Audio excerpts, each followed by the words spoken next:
Okay, here's part two of this pre-vis pre-combine problem that somehow I've got in my load order. Um, okay, so to kind of start out with, if we take a look here at these gaming sessions, more than likely, I loaded from outside of a settlement. I could load from outside of Sanctuary. But a lot of times I will save my game in Sanctuary and I will load the game from there and from within a settlement. And what I've noticed is when I get these kind of crashes, which is what you see here. So I just got another one, and that is after putting in the previous pre-combine to make sure they're all the same version. And I'm pretty sure it's the same thing. Um, So, to give some transparency here, let's see. See, this is the problem. So I'm pretty sure this has to do with previs pre-combine. I'm just not sure what the problem is. But through trial and error, and through just playing the game and encountering these, I believe this is a race condition. And the reason I think this is because when I went to load the game, it crashed. So it exited to the desktop. All the memory was cleared out. There should be no files. Like, for example, if you're playing a game and you fast travel to another cell, not all the data is released in memory because because the game engineers, if you want to call them that, designers, engineers, didn't want to reload something over and over and over again and increase load times. If I need this texture and it's already in memory for this new cell I'm traveling to, let's not free it up. Let's just go ahead and reuse it. None of that's going to exist because the game crashed to desktop. So I go back in, I launch the game again, I reload the exact same game save, and I'm into the game. So you can see I'm here, I'm into the game. So nothing was different other than I start the game, I load my most recent game save, crash, start the game again, load my most recent game save, and I'm into it. So I can rule out the fact that it's potentially data. Well, let me rephrase this. It's not a consistent crash, it's an intermittent crash. So obviously there's something in there that doesn't jive, which I still believe it's one of a couple things. It's either the way that they're handling the previous pre-combined data code-wise, or the way mods are put into the game. It has created a situation that, and the Fallout 4 extender provided all these different functionalities and these different hooks into the game engine, where it's not a fully thought out process. It isn't a process where they were kind of thinking, okay, I'm going to go through this list, but 15 other mod authors could be doing the same thing, but I'm not. I'm just going to delete my stuff. The game engine is quote quote. It'll figure it out on its own, and I think that's kind of a really misconception. Let me turn this down. That the game engine will magically figure it out on its own. I'm gonna do what my mod does, and the game engine is going to know and then just kind of make everything work. And I think that's really a misconception because when you code something, you should code it with the idea that it's not simply going to be your mod or your change.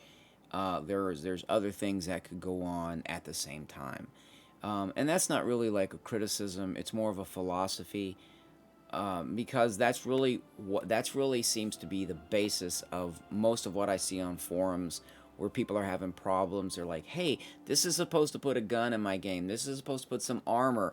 This is supposed to make combat more fun. And now I can't even play the game because I can't get the thing to run. It's crashing left and right. And then they're like, can someone help me? And they're like, okay, did you put any mods in your game? Well, it's a modded game, end of story. And that's not necessarily inherently not true, but that's just not, it's not helpful. So, so I think it's a couple things. I think Bethesda put modding capability in their games, but it wasn't really nailed down. It wasn't solidified, hardened, if you will. If you want to use a term from, like, let's say a server, it wasn't hardened down to make sure that it was the scope of it. I don't think was. I think the scope became bigger than what they originally thought. Therefore, they just didn't take a lot of things into consideration. And like I say, plus Fallout 4 script extender, which does, allows a lot of really incredible things to be done that Bethesda themselves didn't do. But Bethesda, if I think about it, since and I know this is off topic, but oh my God, since the days of, I know at least Oblivion, I very potentially Morrowind, I'm not sure, but way back as far as Oblivion goes, they allowed script extenders to extend their functionality. They should have built this in. They should have already had some DLL library hooks already put into the game.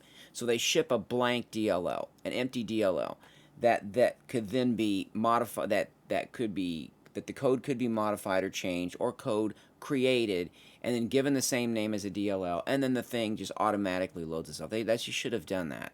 They should have had that kind of system built in. And then that would have probably prevented a lot of this, because that would have been in the original game designer's logic.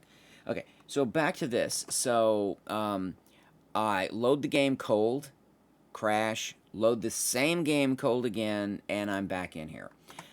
So that tells me that it is an intermittent problem, and that more than likely is a race condition.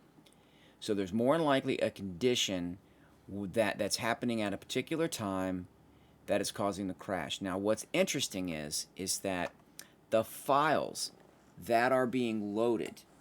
So I haven't played Fallout 4 at all today, not at all. So the hard drive buffer. There's the hard drive has a control. Each HDD, or you can even call it each I don't want to call it device. We'll just call it a hard drive.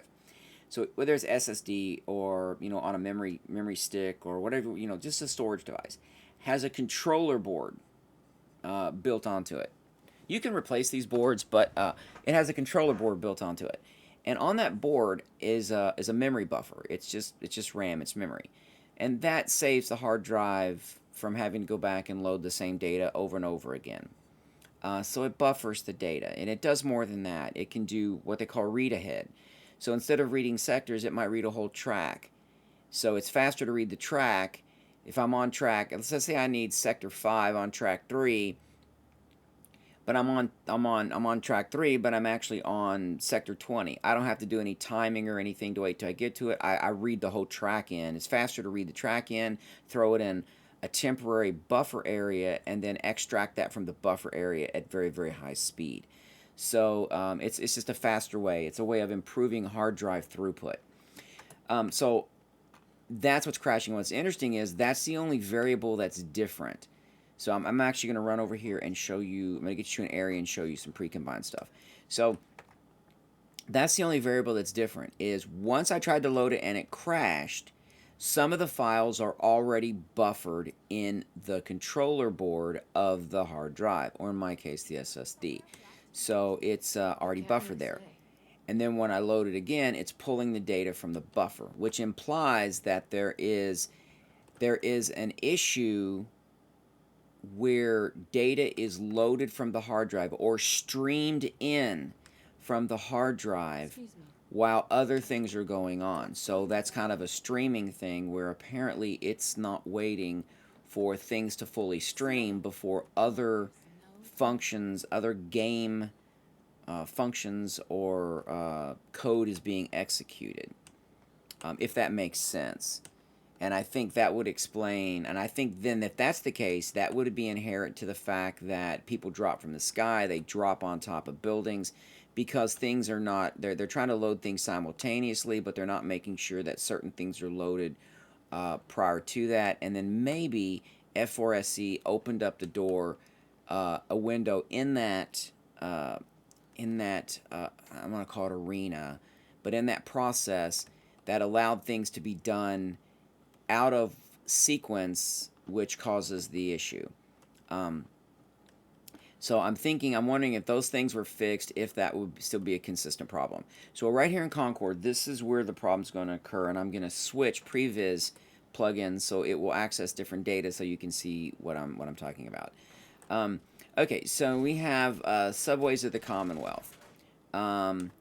So in this particular area, we have subways of the Commonwealth. It added these two guns, this door, and then I actually have, I think it's Concord Revived, which basically puts settlers in Concord. Now this is a really cool mod. Like I said, I like a lot of Zorkaz's stuff, and I like this idea to where basically you can have, and I know this is off topic, but I'm going to go ahead and this is what I'm looking at this is kind of the mod I'm looking at, is where you have a text file which has a reference, and the reference would be a reference to Concord. And from this, you simply put, you have, so it's, so you have like a text file, and you'll have like a header or XML tag. And let's just call it like the reference to Concord. And then in that tag, you have all the objects that you want to add, including NPCs. So basically, it's a transfer settlement, but it's with it's going to be dynamic in that it's going to put, you know, like you could put little objects in here like tables and chairs and settlers or whatever types of characters you want to put in here. So that way, if you go in and edit the text file and run your game, you can now dynamically add without recompiling anything or having to have a new DLL version or anything, no new mod version. The user can go in and say, "Oh, I want to add this reference and I want to put this data," and they literally can take something that would that let's say a week's worth of manpower was spent developing mod-wise. Now that development time is spent doing something else. That mod author can now do something else, and the user can now go in and maintain their own quote-unquote mod. I want to add something to, let's say, an area way that direction. I just need the reference, the reference of the objects I want to do, and then when it runs, it's like, oh, you're in this area. Let's just go ahead and load this stuff in. Or better yet, I'm in the area, let's get the references to it, and then let's just put some stuff in the game. And that's kind of like what I would look at doing. But what I want to look at here, back to pre-vis pre-combine. So let's look here. So the problem is in here. You see how you got water and you got this kind of pavement here. This is because this cell, this area, was under the pre-combine of this subways of the Commonwealth. All right. So you can see everything works just fine. I'm going to go over here and let's see. Well, since we're here, let's go ahead and grab that. Okay. Sorry, I can't help but loot stuff. But we'll do that. I'll do that here in a minute. So you can actually see this way that everything seems to look just fine. No weirdness, no problems. Okay. Now, what I want to do is I'm going to save this. Now, this could actually crash too, so I hope it does so you can see it, but let's exit out. So now we're going to exit out. Okay. We're going to let this thing do its whatever it is this is going to do. And we are going to switch up here where it says Subways of the Commonwealth. We're going to switch plugins. So now we are going to use a different PRP patch for Subways of the Commonwealth. It's a different version. Alright. So, yep, we know it changed because I removed one plugin, added another. Now, if I go to actually fire this off, for me, it crashed when I did it, but it also crashed previously. It also crashed before I did this. So the problem is still there, but I was in Sanctuary, and I do have those crashes in Sanctuary for some reason.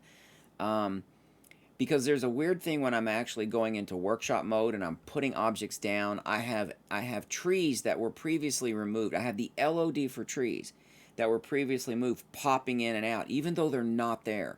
So some mod is triggering that kind of reset on the LOD, where those are actually like, it's pre-vis pre-combine. So for some reason it's triggering it back in. And I'm not sure, it's somewhere in there. So I'm kind of leaning towards the fact, because it's injected, lists are injected, it's not doing things, it's doing things out of sequence. or it's not waiting until things are fully done. And I believe that that's kind of like what I'm leaning towards now. So let's see if this will even load up, and see what we get.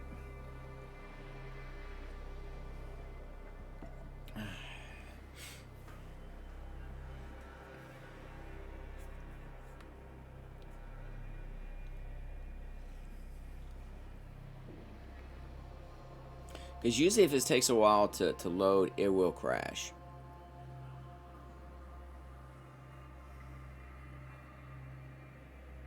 And a lot of this is load time, so I literally would hate for load time to be most of the video time, most of the time spent on the video to be actually loading, exiting games, loading, exiting games. But it might be part of the troubleshooting process, so it'll be okay. Now this is taking quite a long time to load. So we're in. All right, so let's see if we can get, now this is, now you can see the pre-vis problem. This is a pre-vis, pre-combine issue. See how you can literally see through objects, see how things are all whack. The whole sidewalk here is missing. So, and then we're going to go this way. So if you see this kind of weird stuff where you got things literally doing this deal, this is pre-vis, pre-combine. And what broke this, see how it's all over the map? You can actually see through that wall at certain angles. And it's the same back here. See, the whole roof is gone. What breaks this is the pre-vis, the Subways of the Commonwealth was a 65X version. It was compiled against, or it was generated against, the PRP 65, I think 0.1 or 0.2. Whereas now I'm using PRP 69. So the game engine says, okay, you have PRP 69, you have PRP 65, they don't match, so it's broken. Okay, so you can kind of see how that works. Now, actually, I got a crash, but I always get a crash when I first load it up. So, and that's interesting because, like I say, the only difference is some of these files are still buffered. The only place they can be buffered is in the controller card of the hard drive. So there's got to be something in the streaming process where it's a first time loading and it's a first time streaming it in. All right, so we're going to exit out so you can actually see the pre-vis, pre-combine problem, right? Because that whole thing disappeared. I can literally see down into, looks like, oh, look, there's that's down in the below Concord there. All right, so let's save this back and we'll load it back up. This time we're going to load the 69 version, which is what I had before, of the Subways of the Commonwealth, which is here. Right, so we're going to do this. Okay. And then we're going to hit play. Right. And this allows me to test different plugins pretty quickly and pretty easily. It's not too difficult. And I apologize for the load time. Like I say, you can see up here that it has a ton of, I only use like four or five different filters at the most, or post-processing effects, shader effects, but I put them all in there, pretty much all, well, not quite all, but literally most all shaders are in there. Therefore, it takes a while to compile. So I need to go in and I need to remove what I'm not using. Because I wasn't sure what the shaders did, and I wanted to check them out. And I mean, some of them I would never use, like a CRT effect. I don't want to have like green lines while I'm playing the game. I mean, I guess it would kind of be nostalgia-wise, but that would give me a headache. Okay, so let's hope this doesn't crash because we switched pre-vis in mid-game. But if it does, we'll take it from there. And that's why that's one of the reasons I like doing things like this, is because a lot of videos are edited. And I get why they're edited, because you want to keep things concise, but it doesn't really show that during the editing process there were a ton of problems, and it's good to see those problems. A lot of it is, it's not redundant, but a lot of it is just, and it's not wasted either. It's, I don't really know the word for it. It fills a gap. It's not useless, because it actually shows a window into what is happening and what someone might be thinking. So, and I think that's a perfect example of how to look at something. Because you can always clean it up, and it gives the impression that, okay, because if you needed concise pieces of information, that would make the most sense. You do this, you do this, you do this, and you leave out all the extraneous information, which can get confusing. All right, so now notice that you don't have that problem, because subways of the Commonwealth, in this particular cell area here, in this cell, they generated pre-vis that doesn't match PRP's pre-vis, because it was generated against a different version of PRP. It was generated against 65X. Therefore, there was a header mismatch that broke the pre-vis pre-combine. All right, so that is solved. This other problem here that I'm seeing, I believe, is how Bethesda is trying to multi-thread everything, but not fully arbitrating that multi-threaded process. And they didn't encounter it. Maybe they did, and they dumbed the game down. And I hate to use that term because it's so negative, but they literally dumbed it down so that when the game was released, it didn't occur, as opposed to hardening the engine and then throwing every conceivable thing at it possible. But that's something for another time, and I don't really want to be negative. All right, so I just want to show you guys what pre-vis, pre-combined problems look like, and I've got some coding to do, got some testing to do, and I'll hop back in later and see if I have any cool things to report. So good luck and have fun.